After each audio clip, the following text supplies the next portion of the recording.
ಇಂದಿನ ದಿನಾಂಕ 20/2/2026. ಪ್ರಾರ್ಥ ಮುರಳಿ ಬಾಪ್ತಾದ ಮಧುಬನ.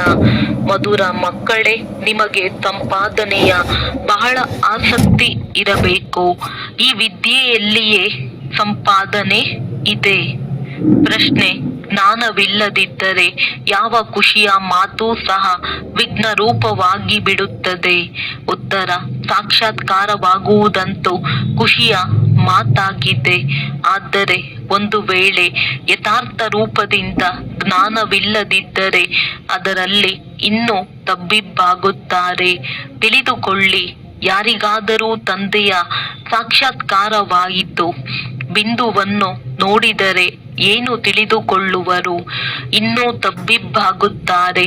ಆದ್ದರಿಂದ ಜ್ಞಾನವಿಲ್ಲದ ಸಾಕ್ಷಾತ್ಕಾರದಿಂದ ಯಾವುದೇ ಲಾಭವಿಲ್ಲ. ಇದರಲ್ಲಿ ಇನ್ನು ಮಾಯೆಯ ವಿಘ್ನಗಳು ಬರತೊಡಗುತ್ತವೆ. ಕೆಲವರಿಗೆ ಸಾಕ್ಷಾತ್ಕಾರದ ಉಲ್ಟಾ ನಶೆಯು ಏರಿಬಿಡುತ್ತದೆ.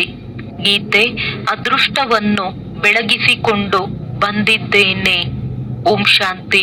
ಮಧುರಾತಿ ಮಧುರ ಆತ್ಮಿಕ ಮಕ್ಕಳು, ಗೀತೆಯನ್ನು ಕೇಳಿದ್ದೀರಿ. ಹೊಸಬ್ಬರೂ ಕೇಳಿದ್ದೀರಿ, ಹಳಬ್ಬರೂ ಕೇಳಿದ್ದೀರಿ, ಕುಮಾರರೂ ಕೇಳಿದ್ದೀರಿ. ಇದು ಪಾಠಶಾಲೆಯಾಗಿದೆ. ಪಾಠಶಾಲೆಯಲ್ಲಿ ಒಂದಲ್ಲ ಒಂದು ಅದೃಷ್ಟವನ್ನು ರೂಪಿಸಲಾಗುತ್ತದೆ. ಅಲ್ಲಂತೂ ಅನೇಕ ಪ್ರಕಾರದ ಅದೃಷ್ಟಗಳಿರುತ್ತವೆ. ಕೆಲವರು ಸರ್ಜನ್ ಆಗುವ, ಕೆಲವರು ವಕೀಲರಾಗುವ ಅದೃಷ್ಟವನ್ನು ರೂಪಿಸಿಕೊಳ್ಳುತ್ತಾರೆ. ಅದೃಷ್ಟಕ್ಕೆ ಗುರಿ ಧ್ಯೇಯವೆಂದು ಹೇಳಲಾಗುತ್ತದೆ. ಅದೃಷ್ಟ ಮಾಡಿಕೊಳ್ಳದೆ ಏನು ಓದುವರು? ಈಗ ಇಲ್ಲಿ ಮಕ್ಕಳು ತಿಳಿದುಕೊಂಡಿದ್ದೀರಿ. ನಾವು ಸಹ ಅದೃಷ್ಟವನ್ನು ರೂಪಿಸಿಕೊಂಡು ಬಂದಿದ್ದೇವೆ. ಹೊಸ ಪ್ರಪಂಚಕ್ಕಾಗಿ ತಮ್ಮ ರಾಜ್ಯ ಭಾಗ್ಯವನ್ನು ತೆಗೆದುಕೊಳ್ಳಲು ಬಂದಿದ್ದೇವೆ. ಇದು ಹೊಸ ಪ್ರಪಂಚಕ್ಕಾಗಿ ರಾಜಯೋಗವಾಗಿದೆ. ಅದು ಹಳೆಯ ಪ್ರಪಂಚಕ್ಕಾಗಿ ವಿದ್ಯೆಯಾಗಿದೆ. ಅವರು ಹಳೆಯ ಪ್ರಪಂಚದ ಬ್ಯಾರಿಸ್ಟರ್, ಇಂಜಿನಿಯರ್, ಸರ್ಜನ್ ಇತ್ಯಾದಿ ಆಗುತ್ತಾರೆ. ಅವರು ಆಗುತ್ತಾ ಈಗ ಹಳೆಯ ಪ್ರಪಂಚದಲ್ಲಿ ಇನ್ನು ಸ್ವಲ್ಪವೇ ಸಮಯ ಉಳಿದಿದೆ ಅಂದಾಗ ಅವರು ಸಮಾಪ್ತಿಯಾಗಿ ಬಿಡುತ್ತಾರೆ.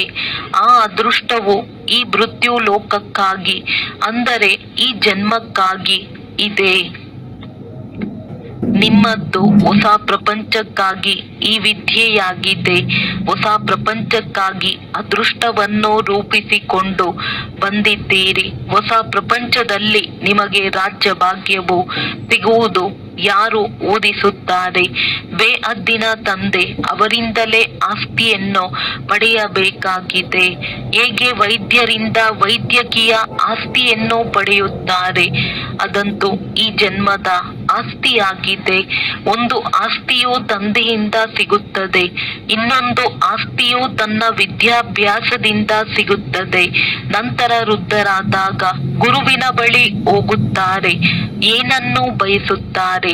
ನಮಗೆ ಶಾಂತಿಧಾಮಕ್ಕೆ ಹೋಗುವ ಶಿಕ್ಷಣ ಕೊಡಿ, ನಮಗೆ ಸದ್ಗತಿ ಕೊಡಿ, ಇಲ್ಲಿಂದ ಶಾಂತಿಧಾಮಕ್ಕೆ ಕರೆದುಕೊಂಡು ಹೋಗಿ ಎಂದು ಹೇಳುತ್ತಾರೆ. ಈಗ ತಂದೆಯಿಂದ ಆಸ್ತಿಯೂ ಸಿಗುತ್ತದೆ, ಶಿಕ್ಷಕರಿಂದಲೂ ಈ ಜನ್ಮಕ್ಕಾಗಿ ಆಸ್ತಿಯೂ ಸಿಗುತ್ತದೆ. ಆದರೆ ಗುರುಗಳಿಂದ ಏನೂ ಸಿಗುವುದಿಲ್ಲ. ಶಿಕ್ಷಕರಿಂದ ಓದಿ ಯಾವುದಾದರೊಂದು ಆಸ್ತಿಯನ್ನು ಪಡೆಯುತ್ತಾರೆ. ಶಿಕ್ಷಕರಾಗಬಹುದು ಅಥವಾ ಹೊಲಿಗೆ ಶಿಕ್ಷಕರಾಗಬಹುದು. ಏಕೆಂದರೆ ಜೀವನೋಪಾಯ ಬೇಕಲ್ಲವೇ? ತಂದೆಯ ಆಸ್ತಿ ಇದ್ದರೂ ಸಹ ನಾವು ನಮ್ಮ ಸಂಪಾದನೆ ಮಾಡಬೇಕೆಂದು ಓದುತ್ತಾರೆ. ಗುರುಗಳಿಂದ ಏನು ಸಂಪಾದನೆ ಆಗುವುದಿಲ್ಲ. ಕೆಲವರು ಗೀತೆಯನ್ನು ಚೆನ್ನಾಗಿ ಓದಿ ಮತ್ತೆ ಗೀತೆಯ ಮೇಲೆ ಭಾಷಣ ಮಾಡಿ ಓದುತ್ತಾರೆ. ಇದೆಲ್ಲವೂ ಅಲ್ಪಕಾಲದ ಸುಖಕ್ಕಾಗಿ ಇದೆ. ಈಗಂತೂ ಈ ಮೃತ್ಯು ಲೋಕದಲ್ಲಿ ಇನ್ನು ಸ್ವಲ್ಪವೇ ಸಮಯವಿದೆ. ಹಳೆಯ ಪ್ರಪಂಚವು ಸಮಾಪ್ತಿಯಾಗಲಿದೆ.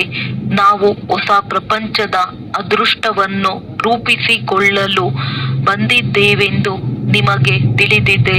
ಈ ಹಳೆಯ ಪ್ರಪಂಚವು ಸಮಾಪ್ತಿಯಾಗುವುದು. ತಂದೆಯ ಹಾಗೂ ತನ್ನ ಸಂಪತ್ತೆಲ್ಲವೂ ಸಮಾಪ್ತಿಯಾಗಿ ಬಿಡುವುದು. ಕೈಗಳು ಖಾಲಿಯಾಗಿ ಬಿಡುತ್ತದೆ. ಈಗಂತೂ ಹೊಸ ಪ್ರಪಂಚಕ್ಕಾಗಿ ಸಂಪಾದನೆ ಬೇಕಾಗಿದೆ. ಹಳೆಯ ಪ್ರಪಂಚದ ಮನುಷ್ಯರಂತೂ ಈ ಸಂಪಾದನೆ ಮಾಡಿಸಲು ಸಾಧ್ಯವಿಲ್ಲ. ಹೊಸ ಪ್ರಪಂಚಕ್ಕಾಗಿ ಸಂಪಾದನೆ ಮಾಡಿಸುವವರು ಶಿವ ತಂದೆಯಾಗಿದ್ದಾರೆ. ಇಲ್ಲಿ ನೀವು ಹೊಸ ಪ್ರಪಂಚಕ್ಕಾಗಿ ಅದೃಷ್ಟವನ್ನು ರೂಪಿಸಿಕೊಳ್ಳಲು ಬಂದಿದ್ದೀರಿ. ಆ ತಂದೆಯೇ ನಿಮ್ಮ ತಂದೆಯೂ ಆಗಿದ್ದಾರೆ, ಶಿಕ್ಷಕ ಸದ್ಗುರುವೂ ಆಗಿದ್ದಾರೆ. ಮತ್ತೆ ಅವರು ಸಂಗಮದಲ್ಲಿಯೇ ಬರುತ್ತಾರೆ. ಭವಿಷ್ಯಕ್ಕಾಗಿ ಸಂಪಾದನೆ ಮಾಡಿಕೊಳ್ಳುವುದನ್ನು ಕಲಿಸುತ್ತಾರೆ. ಈಗ ಈ ಹಳೆಯ ಪ್ರಪಂಚದಲ್ಲಿ ಇನ್ನು ಕೆಲವೇ ದಿನಗಳಿವೆ. ಇದನ್ನು ಪ್ರಪಂಚದ ಮನುಷ್ಯರು ತಿಳಿದುಕೊಂಡಿಲ್ಲ. ಹೊಸ ಪ್ರಪಂಚವು ಮತ್ತೆ ಯಾವಾಗ ಬರುವುದು ಇವರು ಸುಳ್ಳು ಹೇಳುತ್ತಾರೆಂದು ತಿಳಿಯುತ್ತಾರೆ. ಹೀಗೆ ತಿಳಿದುಕೊಳ್ಳುವವರು ಅನೇಕರಿದ್ದಾರೆ. ಹೊಸ ಪ್ರಪಂಚದ ಸ್ಥಾಪನೆಯಾಗುವುದೆಂದು ತಂದೆಯು ಹೇಳಿದರೆ ಇದು ಸುಳ್ಳು ಎಂದು ಮಗನು ಹೇಳುತ್ತಾರೆ.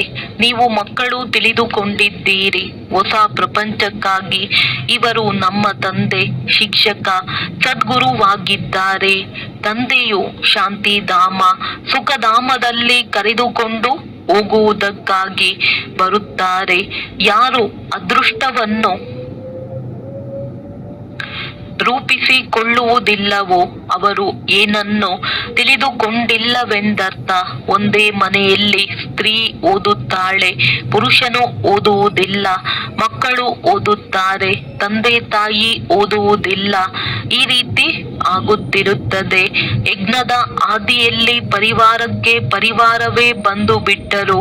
ಆದರೆ ಮಾಯೆಯ ಬಿರುಗಾಳಿಗಳು ಬಂದಾಗ ಆಶ್ಚರ್ಯವೆನಿಸುವಂತೆ ತಂದೆಯನ್ನು ಬಿಟ್ಟು ಹೊರಟು ಹೋದರು. ಗಾಯನವಿದೆ. ಆಶ್ಚರ್ಯವೆನಿಸುವಂತೆ ಕೇಳುವರು, ತಂದೆಯ ಮಕ್ಕಳಾಗುವರು, ವಿದ್ಯೆಯನ್ನು ಓದುವರು. ಆದರೂ ಸಹ ಇದು ಸೃಷ್ಟಿಯ ಲೀಲೆಯಾಗಿದೆ. ಸ್ವಯಂ ತಂದೆಯೇ ಹೇಳುತ್ತಾರೆ, ಅಯ್ಯೋ ಡ್ರಾಮಾ, ಅಯ್ಯೋ ಮಾಯೆ, ಇದು ಡ್ರಾಮಾದ ಮಾತಾಗಿದೆ ಎಲ್ಲವೇ. ಸ್ತ್ರೀ ಪುರುಷ ಒಬ್ಬರು ಇನ್ನೊಬ್ಬರಿಗೆ ವಿಚ್ಛೇದನ ಕೊಡುತ್ತಾರೆ. ತಂದೆಗೆ ಮಕ್ಕಳು ವಿಚ್ಛೇದನ ಕೊಡುತ್ತಾರೆ. ಇಲ್ಲಂತೂ ಅದು ಇಲ್ಲ. ಇಲ್ಲಿ ವಿಚ್ಛೇದನ ಕೊಡಲು ಸಾಧ್ಯವಿಲ್ಲ. ತಂದೆಯಂತೂ ಮಕ್ಕಳಿಗೆ ಸತ್ಯ ಸಂಪಾದನೆ ಮಾಡಿಸುವುದಕ್ಕಾಗಿಯೇ ಬಂದಿದ್ದಾರೆ. ಅಂದ ಮೇಲೆ ತಂದೆಯು ಮಕ್ಕಳನ್ನು ಗುಣಿಗೆ ತಳ್ಳಿಬಿಡುವರೆ? ತಂದೆಯಂತೂ ಪತಿತ ಪಾವನ ದಯಾಹೃದಯಿಯಾಗಿದ್ದಾರೆ. ತಂದೆಯು ಬಂದು ದುಃಖದಿಂದ ಮುಕ್ತರನ್ನಾಗಿ ಮಾಡುತ್ತಾರೆ ಮತ್ತು ಮಾರ್ಗದರ್ಶಕನಾಗಿ ಜೊತೆ ಕರೆದುಕೊಂಡು ಹೋಗುತ್ತಾರೆ. ನಾನು ನಿಮ್ಮನ್ನು ನನ್ನ ಜೊತೆ ಕರೆದುಕೊಂಡು ಹೋಗುತ್ತೇನೆ ಎಂದು ಹೇಳುವಂತಹ ಮತ್ಯಾವ ಗುರುಗಳು ಇಲ್ಲ. ಇಂತಹ ಗುರುಗಳನ್ನು ಎಂದಾದರೂ ನೋಡಿದ್ದೀರಾ? ಎಂದಾದರೂ ಕೇಳಿದ್ದೀರಾ? ನೀವು ಗುರುಗಳೊಂದಿಗೆ ಕೇಳಿರಿ. ನಿಮಗೆ ಇಷ್ಟೊಂದು ಮಂದಿ ಅನುಯಾಯಿಗಳಿದ್ದಾರೆ. ನೀವು ಶರೀರವನ್ನು ಬಿಟ್ಟು ಹೋದಾಗ ತಮ್ಮ ಅನುಯಾಯಿಗಳನ್ನು ಸಹ ಜೊತೆ ಕರೆದುಕೊಂಡು ಹೋಗುತ್ತೀರಾ? ನಾನು ಅನುಯಾಯಿಗಳನ್ನು ಜೊತೆ ಕರೆದುಕೊಂಡು ಹೋಗುತ್ತೇನೆಂದು ಎಂದು ಯಾರು ಹೇಳುವುದೇ ಇಲ್ಲ. ಇದು ಸಾಧ್ಯವೇ ಇಲ್ಲ. ನಾನು ನಿಮ್ಮೆಲ್ಲರನ್ನು ನಿರ್ವಾಣಧಾಮ ಅಥವಾ ಮುಕ್ತಿಧಾಮಕ್ಕೆ ಕರೆದುಕೊಂಡು ಹೋಗುತ್ತೇನೆ ಎಂಬ ಮಾತನ್ನು ಯಾರು ಹೇಳಲು ಸಾಧ್ಯವಿಲ್ಲ. ನಮ್ಮನ್ನು ತಾವು ಜೊತೆ ಕರೆದುಕೊಂಡು ಹೋಗುತ್ತೀರಾ ಎಂಬ ಪ್ರಶ್ನೆಯನ್ನು ಯಾರು ಕೇಳುವುದಕ್ಕೂ ಸಾಧ್ಯವಿಲ್ಲ. ಶಾಸ್ತ್ರಗಳಲ್ಲಿದೆ, ಭಗವಾನುವಾಚ, ನಾನು ನಿಮ್ಮನ್ನು ಕರೆದುಕೊಂಡು ಹೋಗುತ್ತೇನೆ. ಎಲ್ಲರೂ ಸೊಳ್ಳೆಗಳುಪಾದಿಯಲ್ಲಿ ಹೋಗುತ್ತಾರೆ. ಸತ್ಯಯುಗದಲ್ಲಿ ಕೆಲವರೇ ಮನುಷ್ಯರಿರುತ್ತಾರೆ. ಕಲಿಯುಗದಲ್ಲಿ ಅನೇಕ ಮನುಷ್ಯರಿದ್ದಾರೆ. ಶರೀರವನ್ನು ಬಿಟ್ಟು ಆತ್ಮಗಳು ಎಲ್ಲಾ ಲೆಕ್ಕಾಚಾರಗಳನ್ನು ಮುಗಿಸಿಕೊಂಡು ಹೊರಟು ಹೋಗುವರು. ಇಷ್ಟೊಂದು ಜನಸಂಖ್ಯೆ ಇರಲು ಸಾಧ್ಯವಿಲ್ಲ ಅಂದ ಮೇಲೆ ಇವರೆಲ್ಲರೂ ಖಂಡಿತ ಹೋಗಬೇಕಾಗಿದೆ. ನೀವು ಮಕ್ಕಳು ಚೆನ್ನಾಗಿ ತಿಳಿದುಕೊಂಡಿದ್ದೀರಿ. ನಾವೀಗ ಮನೆಗೆ ಹೋಗಬೇಕಾಗಿದೆ. ಈ ಶರೀರವನ್ನು ಬಿಡಬೇಕಾಗಿದೆ. ತಾನು ಸತ್ತರೆ ತನ್ನ ಪಾಲಿಗೆ ಜಗತ್ತೇ ಸತ್ತಂತೆ. ಕೇವಲ ತನ್ನನ್ನು ಆತ್ಮನೆಂದು ತಿಳಿದು ತಂದೆಯನ್ನು ನೆನಪು ಮಾಡಬೇಕಾಗಿದೆ. ಈ ಹಳೆಯ ಶರೀರವನ್ನಂತೂ ಬಿಡಲೇಬೇಕಾಗಿದೆ. ಈ ಪ್ರಪಂಚವು ಹಳೆಯದಾಗಿದೆ. ಹೇಗೆ ಹಳೆಯ ಮನೆಯಲ್ಲಿ ಕುಳಿತುಕೊಂಡು ಹೊಸ ಮನೆಯು ಸನ್ಮುಖದಲ್ಲಿ ತಯಾರಾಗುತ್ತಿದ್ದರೆ ಇದು ನಮಗಾಗಿ ಕ್ಷಾವಳಿ ಆಗಿದ್ದೇಕೆಂಬುದು ಅರ್ಥವಾಗುವುದಿಲ್ಲ. ಇದನ್ನು ಅರ್ಥ ಮಾಡಿಕೊಂಡು ಯಾವಾಗ ನೆನಪು ಮಾಡುವರೋ ಆಗ ವಿಕರ್ಮ ವಿನಾಶವಾಗುವುದು. ಇಲ್ಲವೆಂದರೆ ಇದಷ್ಟೇ ಕಂಡು ಬರುತ್ತದೆ. ಹೀಗೆ ಕಾಣುತ್ತದೆ, ಹಾಗೆ ಕಾಣುತ್ತದೆ. ಅದಕ್ಕೆ ಮಾಯೆಯ ವಿಘ್ನವೆಂದು ಹೇಳಲಾಗುತ್ತದೆ. ಈಗಂತೂ ತಂದೆಯೂ ಸಿಕ್ಕಿದ್ದಾರೆ ಎಂಬ ಖುಷಿಯಲ್ಲಿದ್ದೀರಿ. ತಂದೆಯೂ ತಿಳಿಸುತ್ತಾರೆ, ಕೃಷ್ಣನ ಸಾಕ್ಷಾತ್ಕಾರ ಮಾಡಿ ಬಹಳ ಖುಷಿಯಲ್ಲಿ ನರ್ತನ ಮಾಡುತ್ತಾರೆ. ಅದರಿಂದ ಯಾವುದೇ ಸದ್ಗತಿ ಆಗುವುದಿಲ್ಲ. ಈ ಸಾಕ್ಷಾತ್ಕಾರವಂತೂ ಬಹಳ ಸಹಜವಾಗಿ ಆಗಿಬಿಡುತ್ತದೆ.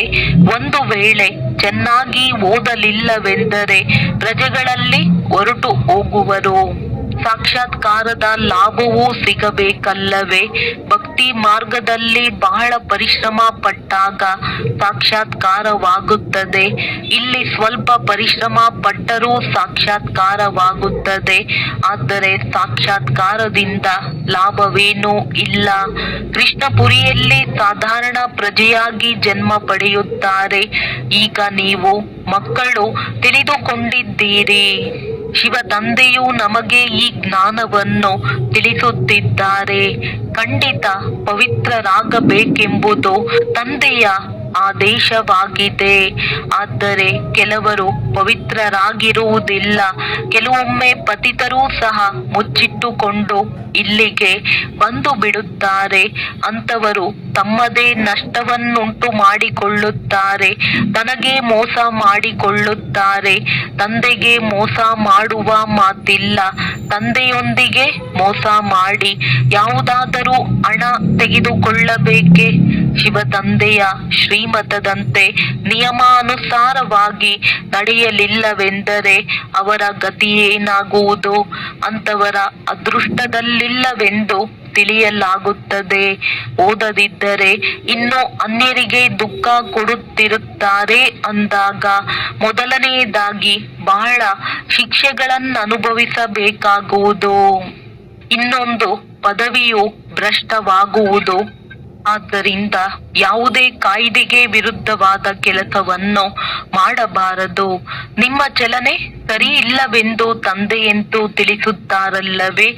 ತಂದೆಯು ಸಂಪಾದನೆ ಮಾಡುವ ಮಾರ್ಗವನ್ನಂತೂ ತಿಳಿಸುತ್ತಾರೆ. ಆದರೆ ಯಾರಾದರೂ ಮಾಡಲಿ ಮಾಡದೆ ಇರಲಿ, ಅದು ಅವರ ಅದೃಷ್ಟ. ಶಿಕ್ಷೆಗಳನ್ನು ಅನುಭವಿಸಿ ಶಾಂತಿಧಾಮಕ್ಕೆ ಹೋಗಲೇ ಬೇಕಾಗಿದೆ. ಪದವಿಯು ಭ್ರಷ್ಟವಾಗುವುದು. ಏನೂ ಸಿಗುವುದಿಲ್ಲ. ಅನೇಕರು ಬರುತ್ತಾರೆ, ಆದರೆ ಇಲ್ಲಂತೂ ತಂದೆಯಿಂದ ಆಸ್ತಿಯನ್ನು ತೆಗೆದುಕೊಳ್ಳುವ ಮಾತಾಗಿದೆ. ಬಾಬಾ, ನಾವಂತೂ ಸ್ವರ್ಗದ ಸೂರ್ಯವಂಶಿ ರಾಜ್ಯ ಪದವಿಯನ್ನು ಪಡೆಯುತ್ತೀವೆಂದು ಮಕ್ಕಳು ಹೇಳುತ್ತಾರೆ. ಇದು ರಾಜಯೋಗವಲ್ಲವೇ? ವಿದ್ಯಾರ್ಥಿಗಳು ವಿದ್ಯಾರ್ಥಿ ವೇತನವನ್ನು ಪಡೆಯುತ್ತಾರಲ್ಲವೇ? ಉತ್ತೀರ್ಣರಾಗುವವರಿಗೆ ವಿದ್ಯಾರ್ಥಿ ವೇತನ ಸಿಗುತ್ತದೆ. ಯಾರು ವಿದ್ಯಾರ್ಥಿ ವೇತನ ಪಡೆದಿದ್ದಾರೆಯೋ ಅವರದ್ದೇ ಈ ಮಾಲೆ ಮಾಡಲ್ಪಟ್ಟಿದೆ. ಯಾರು ಎಷ್ಟೆಷ್ಟು ತೇರ್ಗಡೆಯಾಗುವರೋ ಆ ರೀತಿಯಲ್ಲಿ ವಿದ್ಯಾರ್ಥಿ ವೇತನ ಸಿಗುವುದು. ಈ ಮಾಲೆಯು ಮಾಡಲ್ಪಟ್ಟಿದೆ. ವಿದ್ಯಾರ್ಥಿ ವೇತನವನ್ನು ಪಡೆಯುವವರ ವೃದ್ಧಿ ಆಗುತ್ತಾ ಆಗುತ್ತಾ ಸಾವಿರಾರು ಮಂದಿ ಆಗಿಬಿಡುತ್ತಾರೆ. ರಾಜ್ಯ ಪದವಿಯೇ ವಿದ್ಯಾರ್ಥಿ ವೇತನವಾಗಿದೆ. ಯಾರು ಚೆನ್ನಾಗಿ ವಿದ್ಯೆಯನ್ನು ಓದುವರೋ ಅವರು ಗುಪ್ತವಾಗಿರಲು ಸಾಧ್ಯವಿಲ್ಲ. ಅನೇಕ ಹೊಸ ಮಕ್ಕಳು ಸಹ ಹಳಬರಿಗಿಂತಲೂ ಮುಂದೆ ಹೊರಟು ಹೋಗುತ್ತಾರೆ. ಹೇಗೆ ನೋಡಿ, ಕೆಲವರು ಕನ್ಯೆಯರು ಬರುತ್ತಾರೆ, ಹೇಳುತ್ತಾರೆ, ನಮಗೆ ಈ ಜ್ಞಾನವು ಬಹಳ ಇಷ್ಟವಾಗುತ್ತದೆ.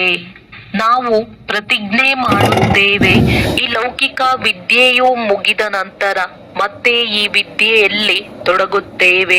ನಮ್ಮ ಜೀವನವನ್ನು ವಜ್ರ ಸಮಾನ ಮಾಡಿಕೊಳ್ಳುತ್ತೇವೆ. ನಾವು ನಮ್ಮ ಸತ್ಯ ಸಂಪಾದನೆ ಮಾಡಿ 21 ಜನ್ಮಗಳಿಗಾಗಿ ಆಸ್ತಿಯನ್ನು ಪಡೆಯುತ್ತೇವೆ.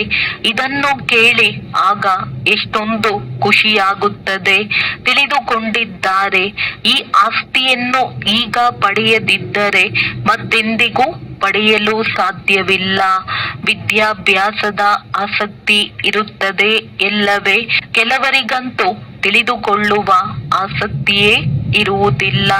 ಹೊಸಬರಿಗೆ ಎಷ್ಟು ಉತ್ಸಾಹವಿದೆಯೋ ಅಷ್ಟು ಹಳಬರಿಗೂ ಇಲ್ಲ. ಆಶ್ಚರ್ಯವಲ್ಲವೇ? ಅಂತವರಿಗೆ ಹೇಳಲಾಗುತ್ತದೆ, ಡ್ರಾಮಾ ಅನುಸಾರ ಅವರ ಅದೃಷ್ಟದಲ್ಲಿಲ್ಲವೆಂದರೆ ಭಗವಂತನಂತೂ ಏನು ಮಾಡುವರು? ಒಳ್ಳೆಯದು. ಮಧುರಾತಿ ಮಧುರ ಅಗಲಿ ಹೋಗಿ ಮರಳಿ ಸಿಕ್ಕಿರುವ ಮಕ್ಕಳ ಪ್ರತಿ ಮಾತ್ಪಿತಾ ಬಾಪ್ ದಾದಾರವರ ನೆನಪು, ಪ್ರೀತಿ ಹಾಗೂ ಸುಪ್ರಭಾತ. ಆತ್ಮಿಕ ಮಕ್ಕಳಿಗೆ ಆತ್ಮಿಕ ತಂದೆಯ ನಮಸ್ತೆ. ಧಾರಣೆಗಾಗಿ ಮುಖ್ಯ ಸಾರ. ತನ್ನ ಬಲಹೀನತೆಗಳನ್ನು ಮುಚ್ಚಿಡುವುದು ಸಹ ಸ್ವಯಂಗೆ ಮೋಸ ಮಾಡಿಕೊಳ್ಳುವುದಾಗಿದೆ. ಆದ್ದರಿಂದ ಎಂದು ತಮಗೆ ತಾವು ಮೋಸ ಮಾಡಿಕೊಳ್ಳಬಾರದು. ತನ್ನ ಶ್ರೇಷ್ಠ ಅದೃಷ್ಟವನ್ನು ರೂಪಿಸಿಕೊಳ್ಳಲು ನಿಯಮಕ್ಕೆ ವಿರುದ್ಧವಾಗಿ ಯಾವುದೇ ಕೆಲಸ ಮಾಡಬಾರದು. ವಿದ್ಯೆಯ ಮೇಲೆ ಆಸಕ್ತಿಯನ್ನಿಟ್ಟುಕೊಳ್ಳಬೇಕು. ತನ್ನ ಸಮಾನರನ್ನಾಗಿ ಮಾಡುವ ಸೇವೆ ಮಾಡಬೇಕಾಗಿದೆ. ವರದಾನ: ಅಮೃತ ವೇಳೆಯ ಸಹಯೋಗ ಅಥವಾ ಶ್ರೀಮತದ ಪಾಲನೆಯ ಮೂಲಕ ಸ್ಮೃತಿಯನ್ನು ಸಮರ್ಥವನ್ನಾಗಿ ಮಾಡಿಕೊಳ್ಳುವಂತಹ ಸ್ಮೃತಿ ಸ್ವರೂಪ ಭವ. ತಮ್ಮ ಸ್ಮೃತಿಯನ್ನು ಸಮರ್ಥ ಮಾಡಿಕೊಳ್ಳಬೇಕು ಅಥವಾ ಸ್ವತಃವಾಗಿ ಸ್ಮೃತಿ ಸ್ವರೂಪರು ಆಗಬೇಕೆಂದರೆ ಅಮೃತ ವೇಳೆಯ ಸಮಯದ ಮಹತ್ವವನ್ನು ತಿಳಿದುಕೊಳ್ಳಿರಿ.